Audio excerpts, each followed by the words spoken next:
Good afternoon, everyone. I'm Joe Pryweller, Conference Director for Plastics News.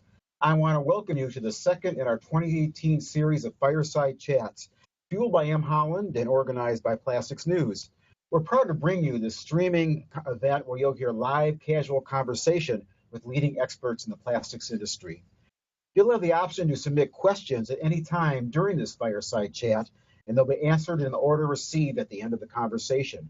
To submit questions, all you need to do is type your question on the side of on the Q&A icon on the side of your computer screen, and then we'll answer them in the order that they are received. We look forward to your participation and some compelling discussion. Today, we're focusing attention on an important but sometimes overlooked area of plastics distribution, that of trucking, and some of the issues surrounding getting goods and services delivered efficiently. As we all know, an agile supply chain is vital for plastics businesses to maintain a competitive advantage, especially in a global market. Some of the areas we'll be considering today: how do companies successfully navigate today's added challenges of a shrinking driver workforce and increased costs to deliver on time and keep customers happy? Our panelists will share strategies and best practices to achieve supply chain excellence and look at such areas as trucker shortages, polyethylene expansion, international trade issues, and working with supply chain partners.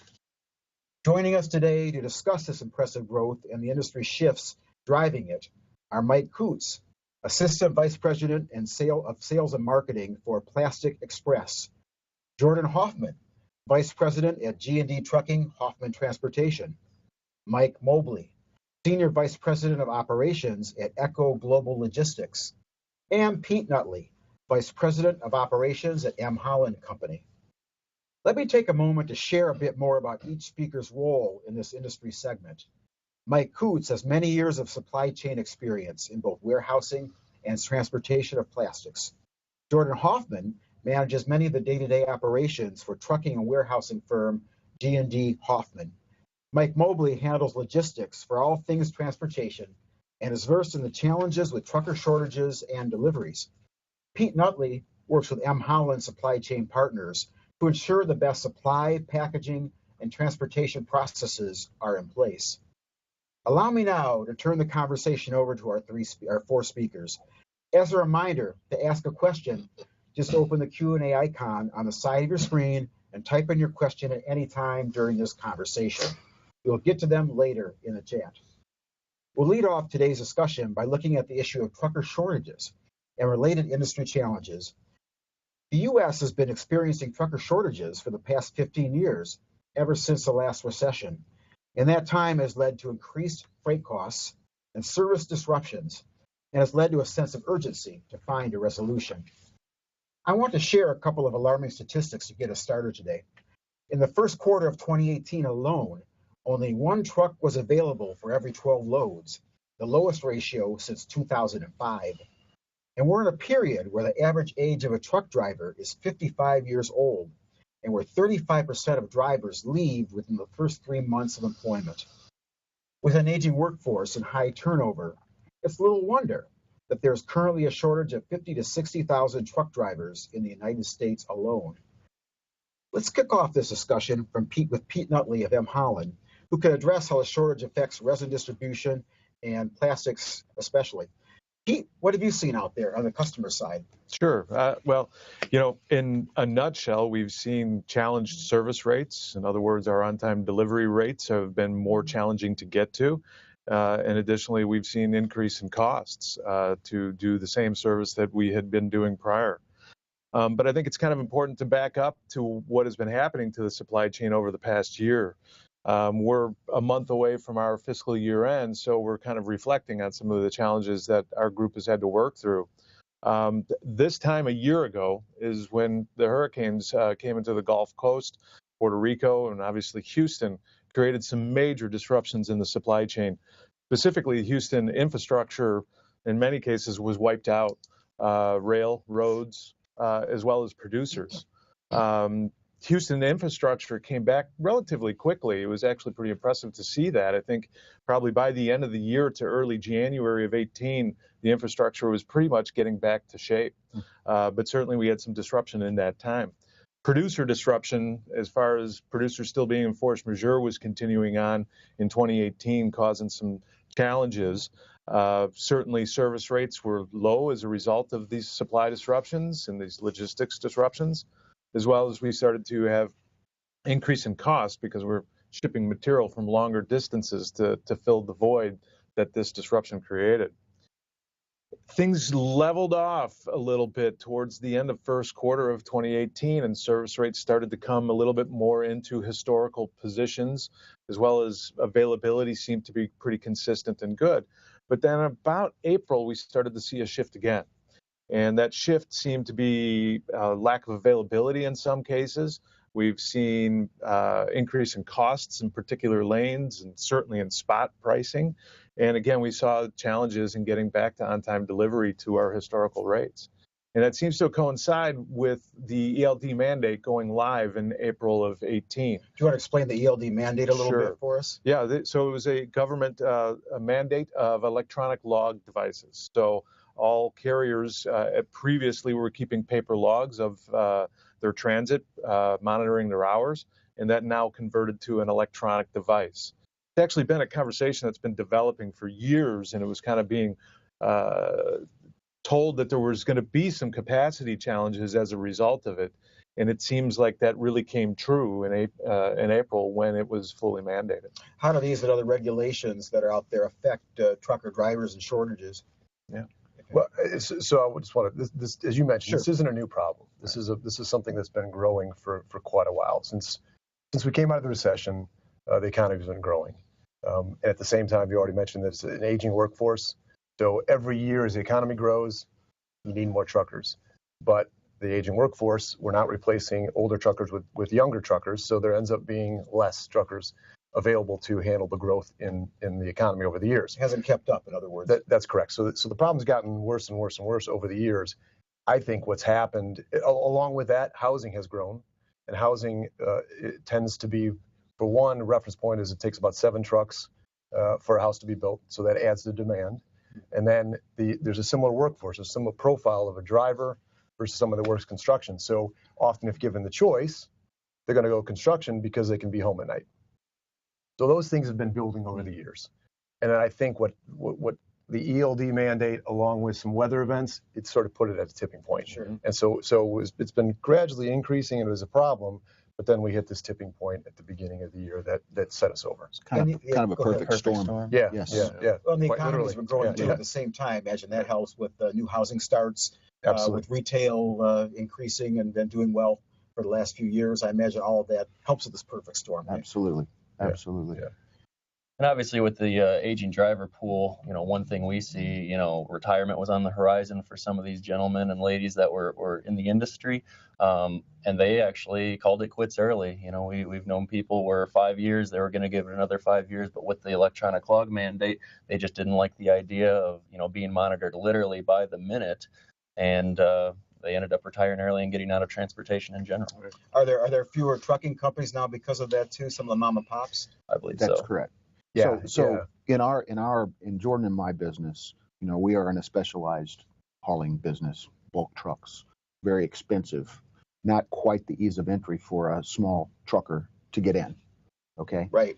But the van freight guys, the ones that can buy a tractor and hook up a trailer, those are the guys that we're really seeing exiting early, as he put it, 5-6 years before they could normally retire.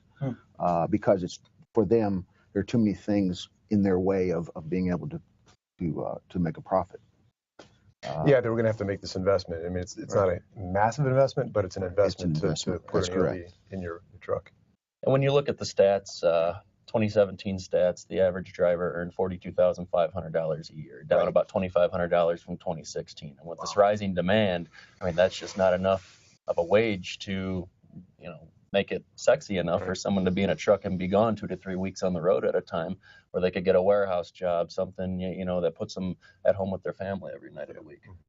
I imagine by virtue of that too, it's tough to attract younger people to this issue, Sure. especially this field, especially those who want to raise a family, be at home at night with their with their wife and kids? Absolutely. I mean, we're going to have to figure out ways to incentivize our industry, that makes it attractive for someone who wants to drive a truck, whether that be mixing up local drivers and deliveries with over the road and, just trying to get creative. And, obviously pay is going to have to go up for these personnel as well.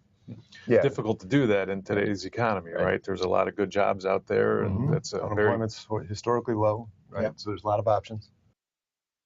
Yeah, manufacturing's doing well. If a lot of these folks want to go into that instead of trucking, I guess they can make more money than 42.5 anyway. Sure. And in the bulk industry, it's particularly complicated for us because we're trying to attract the same driver who is now being attracted by Walmart, the big box sort of thing, where he rolls out of bed in the morning. He goes to work, he gets in his tractor, he pulls the trailer away from the dock, he makes deliveries all day, back and forth, back and forth. Right. He's not getting out necessarily, other than to get his paperwork. Our guys are pressurizing vessels. They're pulling, hoses. They're out in snow. They're in rain. They're on all these sorts of things. And since deregulation, we've watched the rates associated with bulk trucking, plastics, for instance, go this way. There's been a downward push on the rate levels that we're able to attract. So there's kind of this opposite effect. We need to pay drivers more, but rates have especially when you factor in inflation. Correct. Because they pretty much stay constant and look at the cost of all and our expenses. That's right. But prior to deregulation, a truck driver in bulk, the average pay was around $80,000 a year pre-1980. It's way less. It's half that now, roughly. Wow, with inflation too. That's incredible. Even more in 2018 dollars, I guess. That's right. Yeah, correct. How's that affect? We talk about costs too. I know that I read that some of the big consumer packaged good firms like General Mills, Mondelez, have complained in their quarterly reports of freight costs going up as much as 20%. How that's affecting their bottom line and their costs have to pass on to consumers. Has cost been a major issue too with some of this? Sure. I mean, as the things we're talking about here, supply-demand curve, that the demand has been going up through the things we've just talked about, adding in some constraints on capacity with the drivers retiring, some reduced flexibility with the ELD has reduced some of the capacity that's out there. So, of course, what's going to give is it's going to cost more. The supply-demand curve would suggest that you have to charge more. I mean, we plan for increases just based on inflation on an annual basis out of freight, but what we've seen as a result of this capacity or driver shortage is a doubling to maybe even tripling what those normal historical rates increases were. Yeah. So, I mean, these are costs that do have to be passed through the chain all the way to the consumer. Yeah, through July, in my world, the dry van world, the spot market was up 18% year over year. Contracted freight was up 10%. So those are not numbers that typically people budget. Right. So I would be willing to bet. I know everybody I talk to, their transportation budgets are way blown. We're a little off. We're a little off. I get reminded about that every month at the P&L. I'm sure you do. It could even build in things like service disruptions like hurricanes or force majeure situations where there's an unintended shutdown of some type. How do you build some of that into your budget? Difficult to do. There's probably no answer to that question, right? That's right. I do hope that we are sort of over that big bubble. I mean, so as you project forward, I wouldn't expect to have that big of a year-over-year increase, but that's all with the caveat of some hurricane happening, some polar vortex happening, some strike. Or continuation of a strong economy. I mean, so to your point, I mean, I do think we have seen somewhat of a leveling since the initial effects in April. But certainly a strong economy is going to put us in some real challenging places.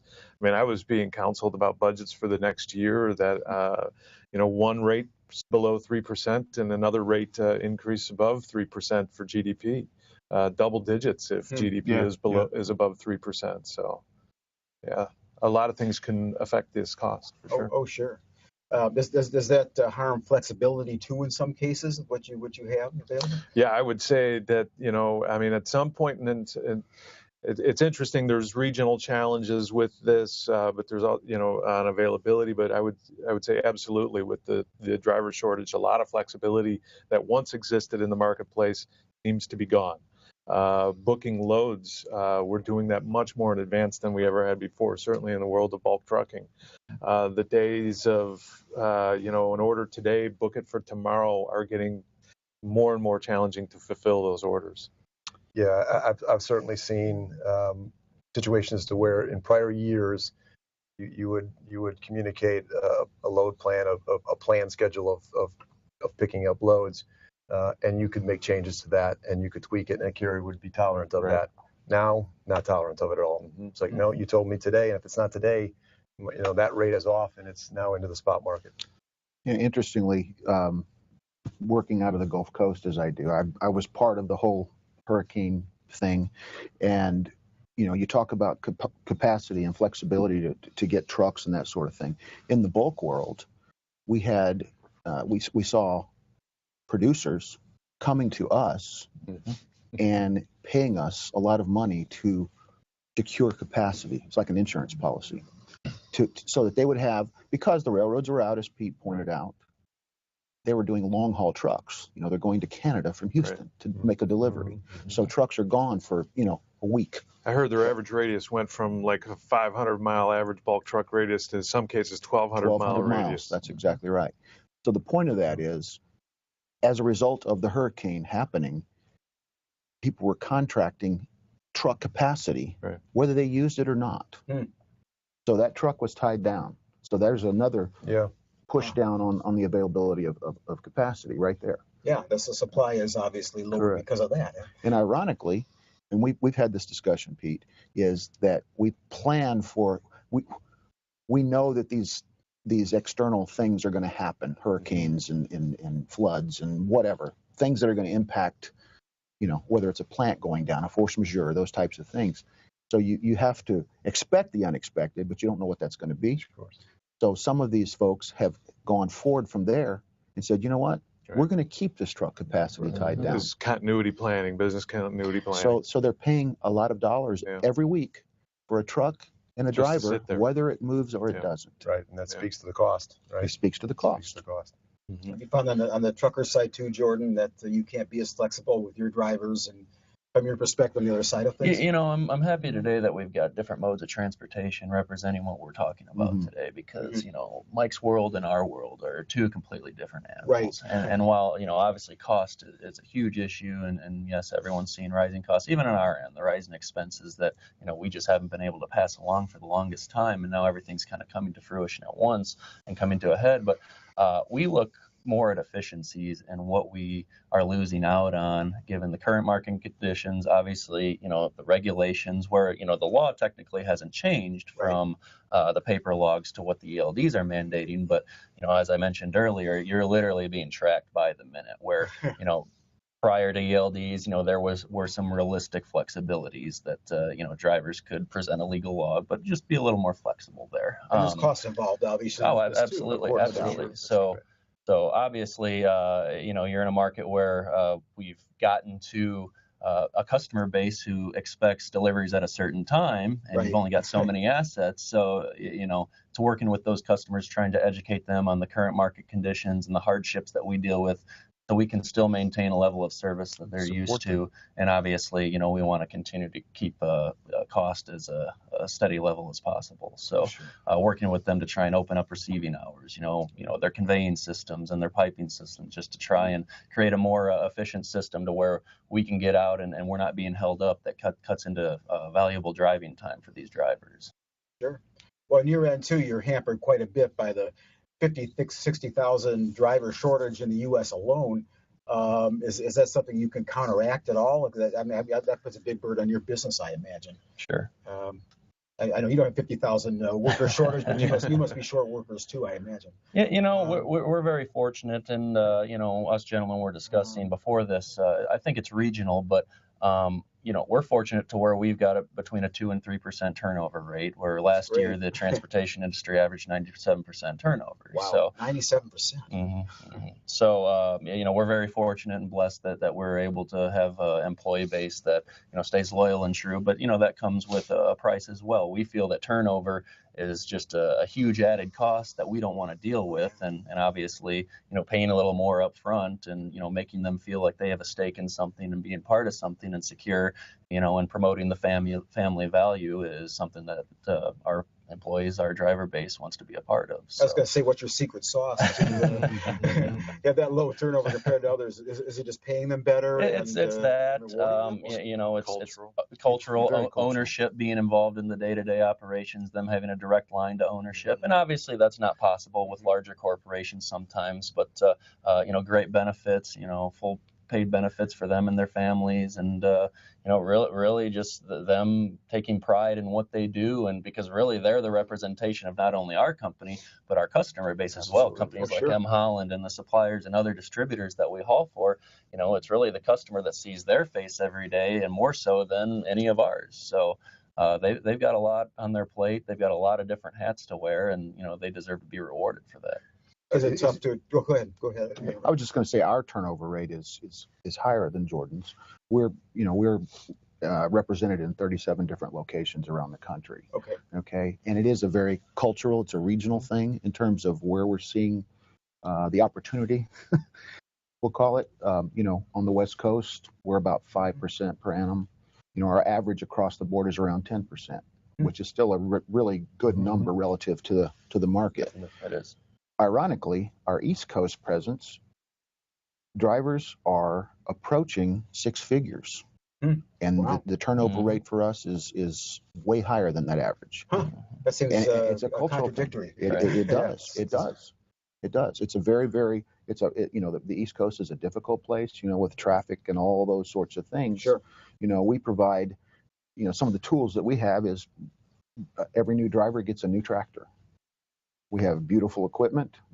They're driving, as nice of equipment as you're going to see on the road, and they keep that tractor for 6 years. Okay, each new guy that comes in gets a new tractor. There's no hand-me-downs.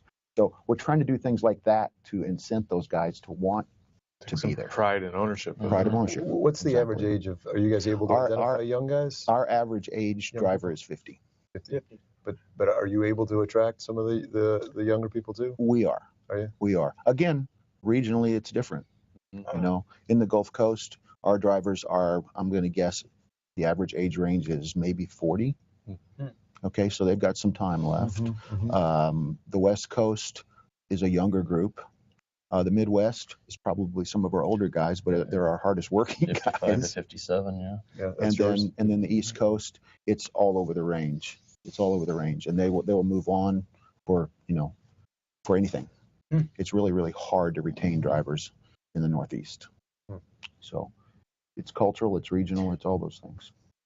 Yeah, I imagine, and all this issue doesn't help. I mean, even attracting women, minorities to this industry is difficult. I know that's always been an issue too, and that's not getting any better with some of this. But instead of some of that, I know that the Department of Transportation is talking about maybe easing some of the regulations a little bit with right now. Would that have a big impact, or that not? Well, I read an article a couple of days ago that was some beginning of legislation that was being introduced that would sort of, my opinion, sort of get back to what was actually in place before, and this Jordan used the term reasonable flexibility, and so where you're stuck on the side of the road, you're waiting to do a delivery, or you're stuck in traffic with ELDs now, that's time being taken versus, is it reasonable that you would punch off the clock if you pulled off to the side of the road? I didn't read in full detail what the article was, but it was along those lines of providing some of that back into the market.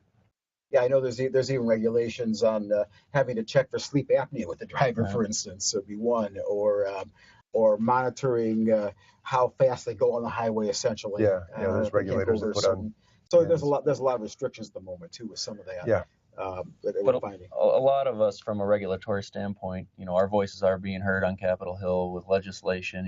We're members of the NTTC, National Tank Truck Carriers Association. We've got a direct line of communication for concerns to try and ease up on some of these regulations, because I think all of us would agree we have no issues with the hours of service in general. It's just, let's be realistic. Someone who's in traffic for 3 hours, why should that time be docked against available driving time? So being able to turn on and off that clock within reason, when you run into uncontrolled variables. It's even more than just, the navigating through traffic, but isn't it sitting at a dock, Exactly. waiting to be unloaded? Absolutely. Or the extended hours of unloading a bulk truck. Sure. I mean, that all counts. An interesting statistic, Pete. I did a study. This is just internally in our own company, and a driver is allowed 14 hours a day to work. 11 of those hours can be on duty driving, and then 3 hours which are considered on duty not driving. When you take a 300-mile radius distribution network, which is typically what we do with suppliers, it's a little larger, around 500. The most efficient day we can have with a truck is 77% on those available 11 hours of driving, which is not good. There are restrictions on whether young people can go across a state too, right? You have to be a certain age. 21 years old. 21, right. So even fully staffed to all your assets, you're only 77% efficient. Correct. Wow. Starting in a difficult spot. I think they've been talk there about if you're in the military, maybe you can start younger than 21 to do this too. But that hampers too, attracting younger people to it too, who keep when they drive a certain distance, right? Mm-hmm. But I do think with an economy that's booming as it is, some of this flexibility will come back because I think from on high we're going to see that there's going to be some pressure to open the roads back up for more drivers and that sort of thing because the economy can't keep going and growing, right? Without the wheels to deliver to deliver the goods. Sure, we're selling more Literal goods and services these days, right? Right, exactly. Literal wheels. Literal wheels. Yeah. Need more plastics out there. Correct. In some cases. But which leads to another subject. Speaking of that, I know that we'll glimpse into the future a little bit, maybe not too long a term future. We're talking about self-driving cars. There's also self-driving trucks that are available. There's still some liability issues and some other factors that affect whether they can be on the road. But how does that change the paradigm with some of this about the need for drivers and the trucking shortages that are available right now? Well, it certainly would help, but I personally don't think in stuff I read that it's within 5 to 10 years that you would see any sort of real rollout of it. I mean, the technology is getting close, but as you mentioned, some liability issues that have to be solved. I also give a reference point. My father was a commercial pilot for United Airlines, and 20 years ago, a plane would fly itself. Yet they still have 2 pilots that have to be on the plane. So I don't. Again, it'll help, and I think there'll be more of an implementation that has to do with sort of the metro to metro long haul. Sit on the expressway that might be the first piece that goes rather than the local delivery stuff. But it's not next year. It doesn't solve this problem next year. By itself, it's not a complete solution, right? Right. It's additive to bringing some level of flexibility back. There's going to have to be other things as well. That's right. And for our part of the business, it really won't be applicable. Right. Because, again, you always have an operator. Yeah, you guys got to do the other stuff. Oh, yeah, for sure. There's always more to do, even with that, or connection hubs that are established, those kind of things too, I guess, for these. It's minor, I guess. Yeah, but there's big money going into it, right? There's big money going in. Toyota just invested $500 million in Uber to improve self-driving. So there's big money going into it, and that's usually what it takes to move it along. Sure. The technology is there in some cases, but hurdles to overcome still. Yes, so I think a little while to go. Let's get into a little bit about. We talked a little bit about disruptions before. Pete mentioned some things about hurricanes and other past events that have put a damper on budgets and on planning and some of that. But getting back to anyway, another disruptor now that's coming about is the polyethylene expansion that's happening. I mean, we've put 9 or 10 billion pounds of polyethylene in the U.S. market over the past few years, and there's as much as 15 billion pounds expected over the next few years coming on the market. What does that mean, Pete, for the issue of trucking and resin distribution? Yeah, well, I think it's going to be another significant disruptor and another demand on capacity that's already somewhat challenged right now. Certainly, there's been a lot of investment in infrastructure to support this growth, right? And it's more regional than national. But Houston in and of itself, I think I heard a statistic somewhere around 3 years ago. The infrastructure needed for there's a large belief that a vast majority of this added polyethylene is going to be exported, and it needs to be packaged in order for that to be done. Sure. And so there's been significant investment in packaging equipment. I think I was hearing somewhere there's maybe 9 FFS machines 3 years ago, form, fill, seal. That's the high-speed packaging equipment necessary. There's now, 31 or something like that? 32, I believe. Yeah. Wow. So there's a lot of investment happening to prepare for it. But what's going to be interesting is it's still going to require trucks to get it from warehouses to ports. Oh, sure. And so we're still going to have, as the exporting picks up, it's going to certainly be a significant drain on that demand. Is it already a drain on the demand with the 9 or 10 billion that was added? It's becoming a drain. Yeah. It's becoming a drain. We see this progression. A majority of this material has not gone for export yet. A lot of it is still sitting in inventory, in rail cars or in silos or wherever. So we started to feel this a few months ago. We started to see things start to ramp up a bit. There are not enough dray carriers in Houston, Texas, for example, to handle all of this. So what you have, and ways to ease the supply chain, is you have people starting to invest in other locations. Like if you take a city like Houston, you say you have the 610 loop, you have Beltway 8. Okay, well, Houston would be the 610 loop in this illustration. Dallas becomes Beltway 8. Right. They're going to start shipping, train loads of cars to Dallas because there's a mountain of container availability there. Okay, they'll package it in Dallas. What can't be handled in Houston will go out to places like Dallas or to the East Coast, Charleston, Savannah, Norfolk, and it'll be packaged there, put in containers because there's excess capacity in containers and more dray carriers. Yeah. Okay. So the bubble will get really, really tight in Houston before you see a lot of that happen, but it's going to come. Yeah. It'll be shifting once they can't handle it there. It'll go someplace else. And, That's right. Eventually, I believe it'll happen on the West Coast as well. Yeah, I imagine it puts a strain on warehousing with some of this too. Not just talking about transportation end, but the warehousing of some of this material before you get it out has to be a bit of a challenge also. I think there was at least 3 times the square foot added for warehousing in Houston to support this growth. Absolutely. Yeah. Has it affected your business that way too with the warehousing of some of this? Well, I certainly have a lot of place to put material. That's for sure. Okay, that's good. That's good. Our export volume has not picked up to, as Mike has talked about. It's not just us. That market itself has not really become the full market that we anticipate it to be. There's certainly, I think the one thing it has done is we're using assets that were designed for high throughput to do some very unusual things, right? So we're kind of finding ways to make them busy and get some value out of those assets. But I don't think they're being utilized to the efficiency that they would be designed for. No. I guess we can't complain too much about the expansion of polyethylene. That's a good thing. It's a great thing. It's a great thing.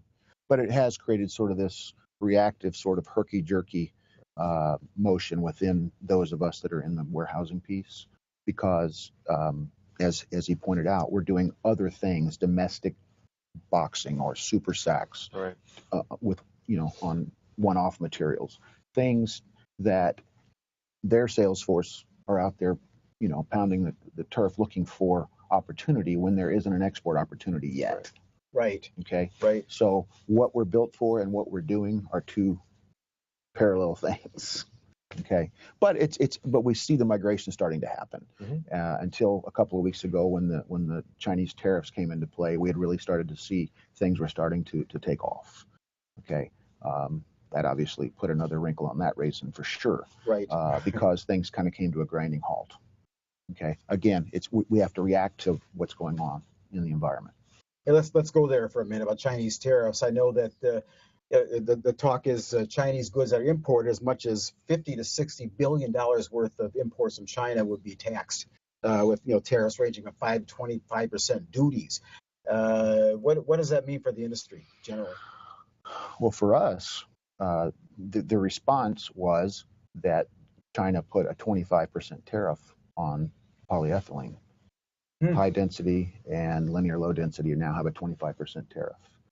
I can tell you anecdotally, for us, in the period of the week that the tariffs were announced, we had on the order of 150 or so containers that were already at the port that were brought back to us to put back into inventory. Wow. Very precious space that we needed, and all of a sudden it's back.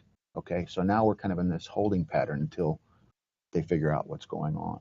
So Drop of a hat, that changed. Yeah, and it could change. Yeah. It could It's a change. Like, disruptor. One of the many one of the disruptors we talked. Absolutely So right. Disrupts the supply chain, Yeah. ripples through.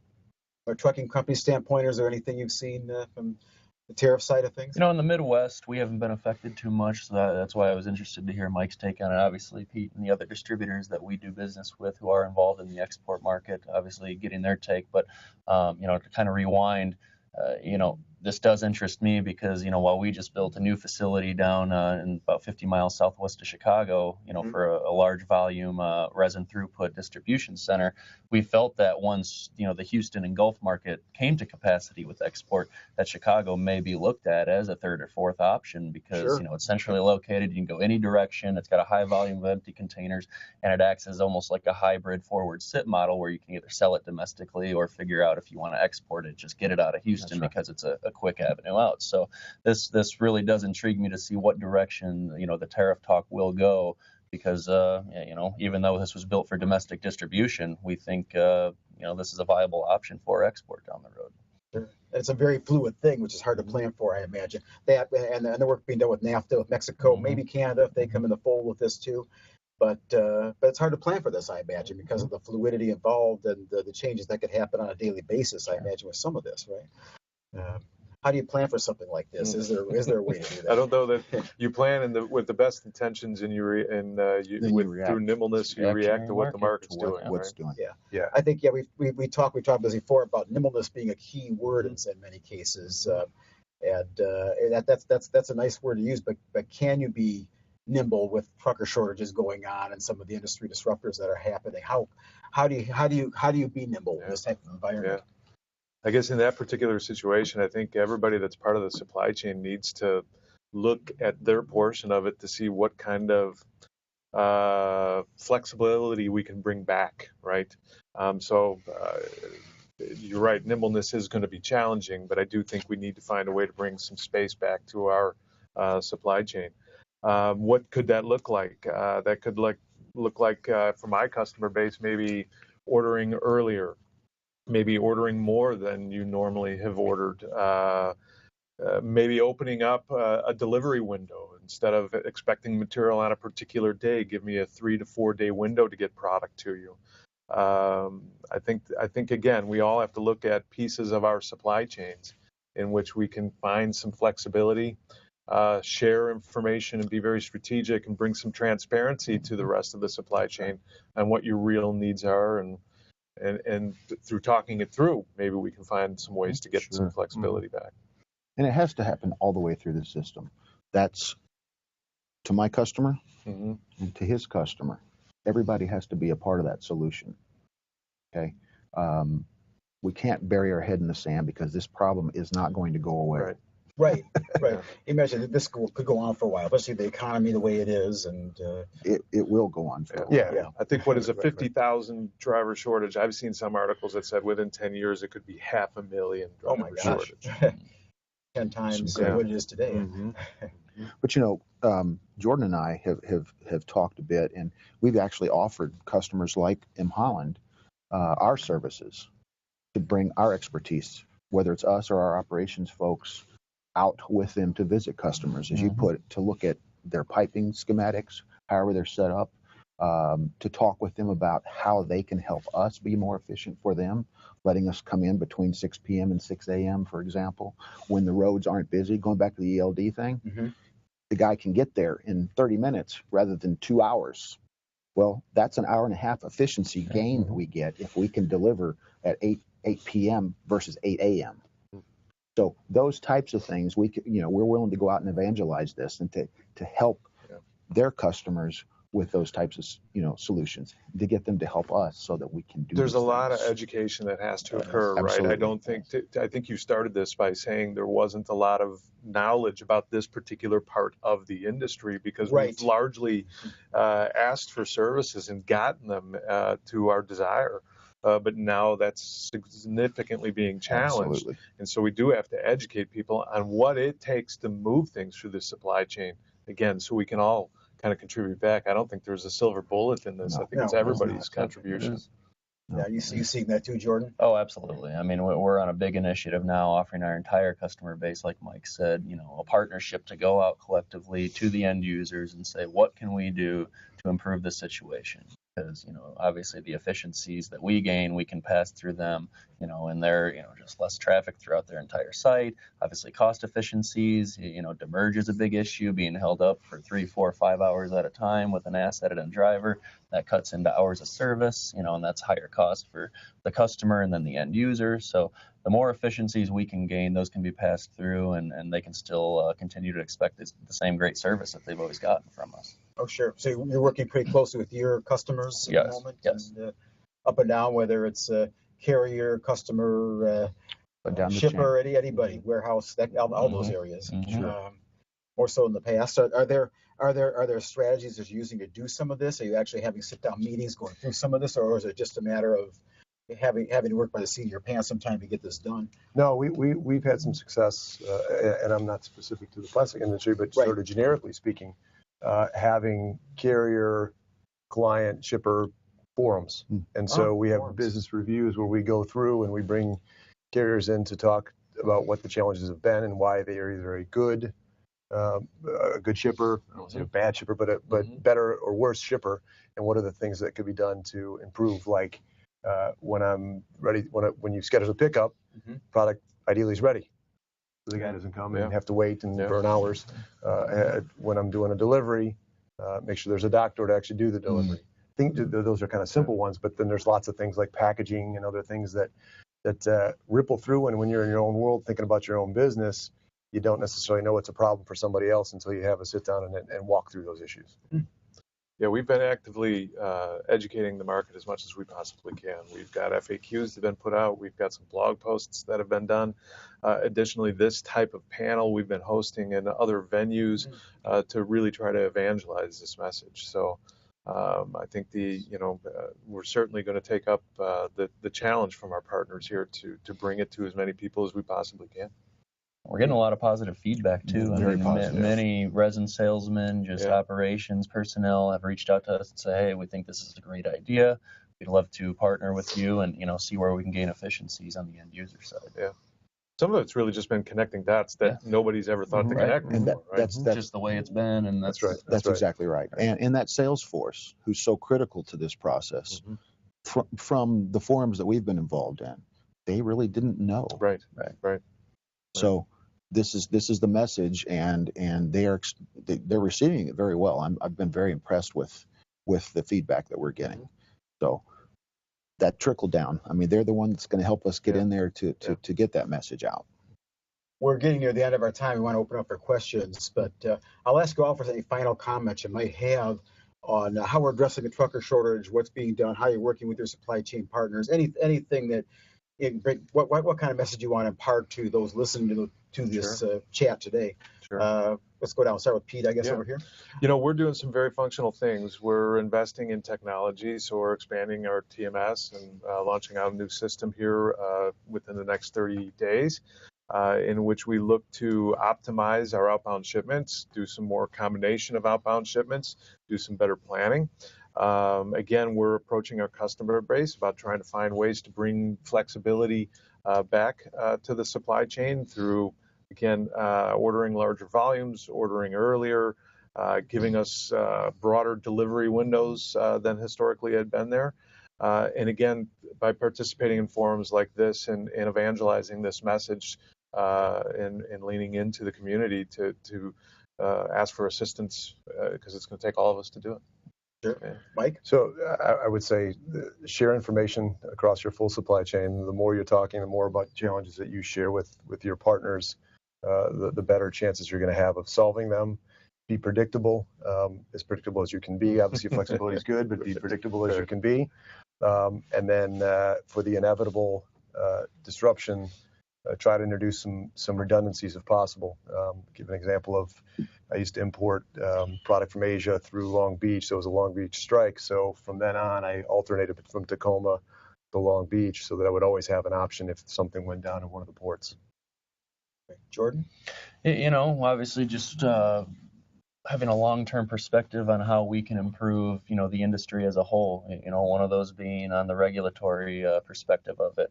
Working with the government and trying to get them to understand what the hardships are as to why we need more flexibility in a growing economy. From a customer side, basically what Pete and Mike said was working with our customer base, with the end users, to try and gain those efficiencies, to try and create a culture and understanding why we need to have that flexibility. And obviously attracting a younger generation of driver and figuring out ways to incentivize the market, because if we don't battle this trucker shortage, then we're ultimately going to be out of business or be in a very bad way. Sure. Mike? One of the most simplistic ways that I can think of that will help us is for our customers' customers to be sensitive to that truck driver. Be sensitive to the fact that he or she, deals with all these things that we've been talking about. The challenges of driving a truck. It's a hard job. Okay. Try to get them in, get them out. Try to give them a place to use the restroom or to get a cup of coffee or those types of things, rather than keeping them sitting in a truck for 3 hours while, you wait and do what you're doing while they're out there going, man, I just lost 3 hours of productivity. Right. So just be sensitive to those types of things. That's a very rudimentary thing for me to say, but that's where it really starts. Is we've got to be sensitive to that truck driver. That's a great point. Yes, absolutely. Let's get to a few questions. Someone want to know the 50, 60,000 driver shortage. Is this specific to independent drivers or inclusive of the big box stores like a Walmart as well? Or where is this hitting the most, this shortage?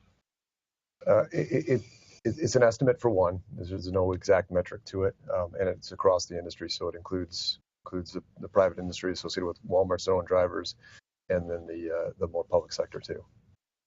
Yeah, small, large. Does it make any difference? No, it's across the board. Yeah, I think we already touched that the latest trends is the smaller trucker. The independent operator is more challenged, and so they're backing out more. So there's still tons of small firms out there, the 5 to 10 person, 5 to 10 truck firm, but that's where they're getting more challenge. Oh, sure. The bigger firms are hurt too, obviously, if they can't deliver. They have a lot more to deal with as far as number of drivers and all that also. So I imagine it's everybody. Yeah, across the board. The vans, the fleets, some of all that. Should trucking companies push the government to permit double and triple trailer hauls to help fill demand? Anybody want to tackle that one? That would be difficult, really, just from an expense point of view. I mean, we're pretty much set up and geared up to handle a certain model with the assets we have in place, and I think there would be a great amount of expense involved. I know for our business, at least in the bulk side, to try and completely change the model and the way we're doing business right now. So, I mean, Mike, what do you see? Infrastructure would be really challenged with that, because those increased weights are going to tear up the roads worse than they're already torn up and that sort of thing. I mean, go to Mexico and you see it. The roads are largely in disrepair, and they've got, I call them Romeo and Juliet's, two trailers running one behind the other with one truck, and they'll haul 100,000 pounds or something like that. But it is tearing up the roads. So we would have to do some major overhaul of our infrastructure to be able to support something. And some of that is occurring, right? Like specifically in Houston, there was a need to expand the heavyweight corridor of Houston. So legislation has been passed to allow heavier trucks, more of them, to travel the highway there. Right. Some of the infrastructure improvements, that going to make a difference with some of this that they're being talked about? I don't know if they're occurring yet, but at least being talked about. Yeah, I would imagine. I would think so. Yeah. And again, if you'd like to ask a question, just click the Q&A icon on the side of your computer screen. We have time for more questions, so go ahead and ask. If we go on with this, do you expect freight costs to go up next year? We're already at pretty high levels as it is. Is that going to continue to escalate? It's yes. I mean, everything we said from macro level, they're still in place, right? So as long as we're projecting the economy to continue to grow, we didn't solve today the shortage problem. You cited an imbalance of loads to available trucks to loads already, and if the economy continues to grow, that's probably just going to continue to get worse. That's right. We're in budgeting season right now for the new year, and we are planning for increase in that. Yeah, and again, what you can't predict is will this be a mild winter? Will it be a difficult winter? Will there Any be hurricanes? disruption will just multiply it even that's right. more, right? That's right. How do the tariffs play out? There's so many things that could happen that will potentially spike things again. Oh, sure. You have to plan for disruption, I guess, anyway. That's realistic. Are there any trailer tracking program or systems being used in the industry right now? We talk about ELDs, some, I guess. One of the positives of ELDs is you now have an electronic device that sits on a truck, and there are companies out there that are tapping into those. They've been out there with cell phones and other types of devices, but now with ELDs across the board, they're able to tap into that. So there are many advantages from a tracking perspective that you can tap that information. So there are efficiencies that in my business we gain that we used to have a very people process that would track loads. That's going to get better. And then there's also some additional functionality that can be put as far as geofencing. So you could put a destination's geocode in, put a fence around it, and then sort of automate a pickup or a delivery as far as the status is concerned. So those are things that are good from what's coming. Yeah, costs involved, I guess, again with some of that too. Right? Yeah, those will be cost efficiencies. Those will be things that we had to pay people to do that down the road we won't have to because it'll be electronically pulled. Great. Do fleet expansion plans for the dry van segment get constrained by driver supply situation, and what's the solution to some of that? Yeah, it's the same issue. Yeah, I mean, dry vans. This isn't an asset problem, right? No, this is not an asset The trucks aren't the issue. That's right. That's right. It's a human resource problem. Everything we've talked about is applicable to plenty of equipment, dry van, flatbed, etc. Yeah, it's across the board. It's everything. Just an e-commerce question. Someone wants to know: does the increase in online buying and delivery affect the driver shortage? How does that's obviously becoming bigger and bigger these days too, with the Amazons of the world and others. It's shifted the supply chains from manufacturing big full truckloads into distribution centers for retailers. It's flipped it some. So now you have distribution centers for like an Amazon, and there's much more local delivery. So it used to be that you would take more bulk delivery to the retail outlet, and then people would come pull it. So they were doing the final mile. Now you've got a lot more requirement for final mile through the shift of online. Yeah. And so you're seeing that as far as trucking firms. There's a lot, like I think Amazon actually just put something out that they're looking for franchises in metro areas. Yeah, they try to do it on their own. They try to go to the Uber model and sort of engage their own drivers through an Uber kind of model. They backed out of that, and now they're asking for people to set up their own firms with local delivery, which in the big picture of things would cause more trouble for over the road, because now you've got a driver that would have an option to drive local. Yeah, you find that in your business, Jordan, that some of those carriers, like some of those companies like Amazon and others, e-commerce, are they affecting you at all? Not so much. I mean, we're so far involved in the feedstocks and the raw material side of it that I mean, you can really count the type of people in our business that do exactly what Mike and myself do, almost on about a hand and a half, as far as our competition. Kidney scale, that's right. There's a competency other than just driving a truck, right? There's Absolutely. Rail management competency, bulk conveyance product competency. Awareness. Yeah. I mean, these guys are truly operators. I mean, it's not just hopping in a tractor trailer, bumping up to a dock, and then driving back to where you came from.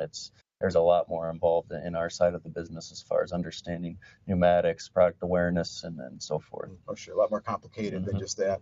A question that the trucker might be able to answer too. What's your opinion on practices to ask customers if they have flexibility on delivery dates? Is that something you ask quite a bit?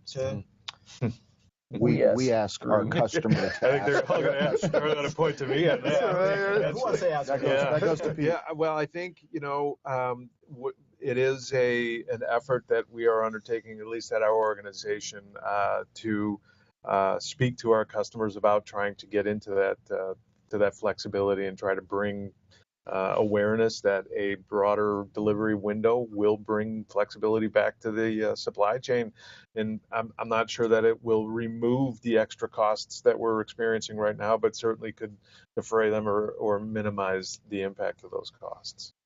So we're kind of on a hearts and minds campaigns with our customer base. But from our perspective, we're absolutely being proactive and reaching out to our customer base. Now, our contract's with the shippers, so we're going and communicating that request through them, and then they can reach out to their customer, the end user. But, and in our business, it's either feast or famine. So if it's the end of the month, last day of the month, we'll have guys sitting, and then the first of the month, if there's a price decrease, then you don't have enough trucks. So too many trucks one day, not enough the next day. So we try and even that scale out a little bit. And, if we've got availability and assets and drivers, hey, can a customer take earlier? Can they push it off a day? And that gets communicated through the shipper.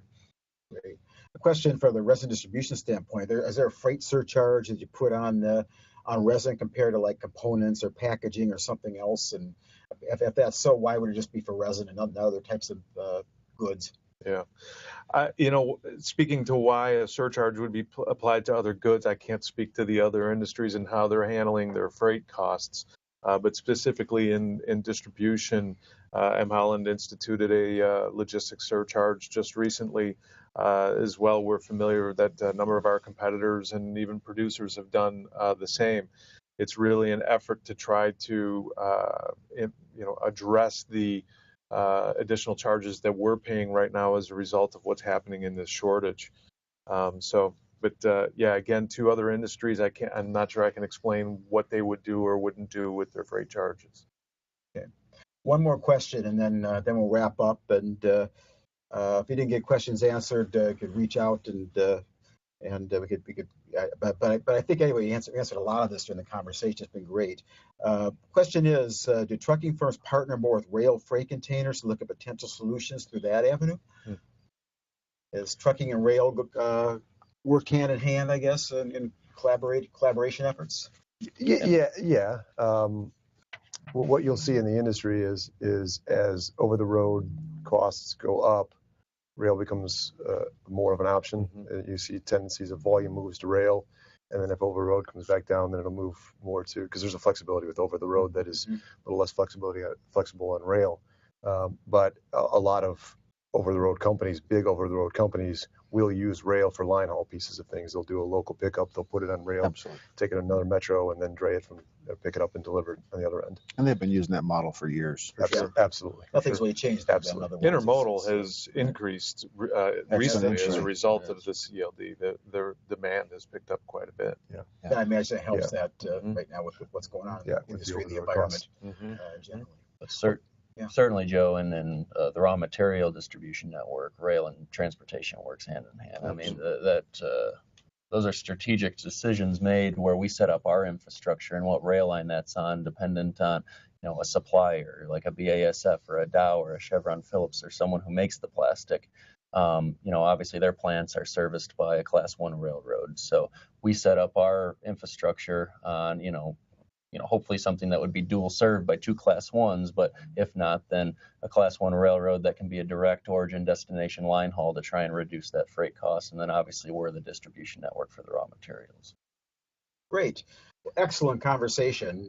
And we covered a lot of ground today too with a lot of this. And I think we answered a lot of questions. There's still questions being answered how to handle a shortage, but at least we're making some headway with education, with understanding what can be done with nimbleness that can happen within the industry and collaboration. So a lot of positive areas that come out of this, even though the situation may stay unresolved and difficult for some people too at the same time. Did I summarize that right? Yes, absolutely. Excellent. I want to again thank Mike Coots of Plastic Express, Jordan Hoffman of G&D Trucking, Hoffman Transportation, Mike Mobley of Echo Global Logistics, and Pete Nutley of M. Holland Company for the great conversation that we had today.